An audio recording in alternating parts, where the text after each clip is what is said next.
Então, outro dia mesmo eu estava aí, apareceu alguém conversando sobre isso e falando o negócio, não, assim, a igreja só admite a relação sexual para a reprodução.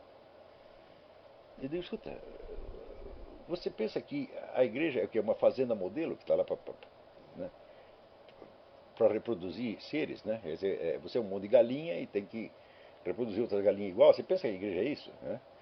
Então, daí eu lembrei, o que diz São Tomás de Aquino? Né?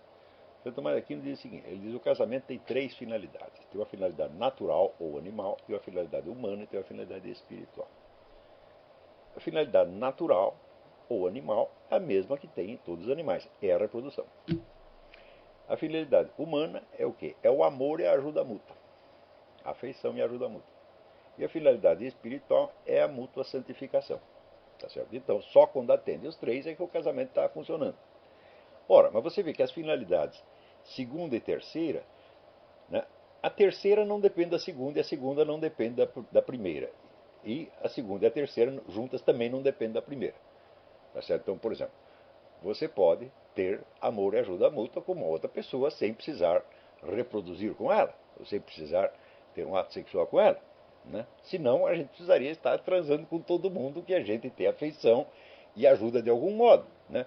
O sujeito chega e ele pede um dinheiro emprestado e fala, não empresta, porque senão você vai querer transar comigo. Tá certo? As coisas não são assim. Mas, e a santificação também, é claro, não depende de que você tenha uma relação de amor e ajuda mútua com ninguém, porque você pode viver como São Simeão Estilita, tá certo? No alto de uma coluna, rezando isolado sozinho, você com Deus a vida inteira e você se santifica assim. Então você não depende de mais ninguém para você se santificar. E o amor e a ajuda mútua também não depende de você reproduzir. Então eu digo, mas o Raiz, então por que Deus inventou o casamento? Por que já não santifica as pessoas direto sem passar por tudo isso? Se todos nós vamos morrer mesmo, e se a finalidade é ir ou para o céu ou para o inferno, então já vai direto. Para que ter todos esses entretantos, né? Então, você vê, se Deus fez isso, se Deus instituiu esta coisa, algum motivo ele tinha. Né? Então, aquilo que hoje nós confusamente chamamos sexo ou relação sexual, que não é um conceito, é uma imagem, né? O que ela é? Ela é um intermediário entre a primeira finalidade e a segunda finalidade. Ou seja, você tem um instinto reprodutivo e Deus, para que as espécies se reproduzissem, fez com que o macho e a fêmea da espécie se sentissem fortemente atraídos um pelo outro. Senão eles não iam reproduzir de jeito nenhum.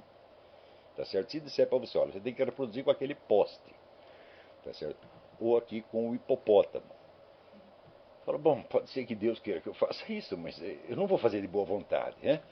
Tá certo? Mas, como existe a atração, então você naturalmente é. A atração pode se enganar de objeto, quer dizer, você pode confundir, tá certo? E você ter atração por uma outra coisa, por uma pessoa do seu sexo, por um animal, por uma coisa, tudo isso pode acontecer. Por quê?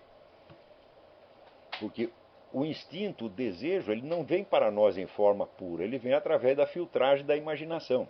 Aquilo que você não imagina, você não deseja. Então não basta ter o instinto. Não é isso? Então, às vezes, você vê, até o animal se engana. Nunca um cachorro subiu no seu joelho pensando que era um traseiro de cadela? Os meus cachorros várias vezes fizeram isso. Eu digo, olha, meu filho, é um equívoco, é? Então, quando você vê essa coisa, por exemplo, homossexualismo, esse negócio tudo, okay, é um equívoco de objeto. A gente sente uma coisa por um objeto que não é apropriado aqui. Pode acontecer, tá certo? Mas existe esse instinto. Mas esse instinto em forma pura, tá certo? Ele se satisfaz, tá certo? Com o mero ato sexual. E vai em frente, tá certo? O, É isso que nós chamamos de sexo, de amor um dia? Fala, claro que não, precisa ter um algo a mais, não é isso? Então, aí entra então a finalidade propriamente humana, quer dizer, é próprio do ser humano que eles se amem uns aos outros. O amor ao próximo é a base da sociedade humana. Né? Então, não adianta nada vir esses teóricos dizer que o que vale é a violência, etc.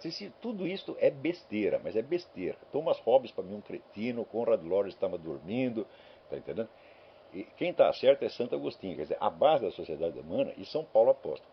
Quer dizer, a base da sociedade humana é o amor ao próximo. Isto pode falhar e pode tomar expressão inversa, mas a base continua sendo essa. Quer dizer que se os seres humanos, se o ódio entre os seres humanos predominasse, em vez do amor, eles não construiriam as cidades, a sociedade seria impossível, tá certo? E Thomas Hobbes que a natureza é assim, a guerra de todos contra todos. Eu digo, então, isso quer dizer que eles só se associariam, só se juntariam, se fossem forçados a isso por uma força externa, mas de fato não é assim. Né? Você vê, crianças já se aproximam umas das outras naturalmente. Uma criança, quando vê outra criança, fica contente, pode ser qualquer um. Né? Porque, agora vamos brincar, vamos fazer alguma coisa junto. Né? Assim, quer dizer, este impulso que leva os seres humanos a se aproximar uns dos outros é universal e é a coisa mais poderosa que existe. Né? Então, o fator, a violência, o mal, a criminalidade tem que ser explicado a partir dessa base e não ser tomado como se ele fosse um princípio, como faz Thomas Hobbes. Né? Então, isso quer dizer que o impulso do amor, da afeição, da ajuda mútua é diferente do impulso reprodutivo. Né? Mas o que nós chamamos de relação sexual hoje em dia não é nem só um impulso reprodutivo e nem só o amor ao próximo. É um mezzo a mezzo. É uma zona indeterminada entre os dois. Tá certo? Só que não existe, vamos dizer, nas discussões públicas, não existe clareza. As pessoas acreditam que existe um treco chamado impulso sexual. Eu falo, não existe. O que existe é o impulso da reprodução e o impulso do amor ao próximo. Que eles se dosando e misturando, tá certo? Em dosagens diferentes, produzem isto que nós equivocamente chamamos de impulso sexual. Mas quando você vai ver, fala, olha, não é possível você explicar, vamos dizer, aquela mistura, vamos dizer, de desejo e afeição que leva você, por exemplo, a casar com uma pessoa, querer passar o resto da sua vida com ela. Não dá para você explicar nem por uma dessas motivações e nem pela outra. Quer dizer, você tem duas, de fato, duas motivações agindo juntas. E elas são tão diferentes que você pode ter um desejo sexual por uma pessoa que você odeia e despreza.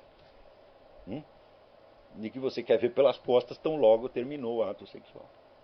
Isso não é possível? Claro que é possível. O mundo está cheio disso. Então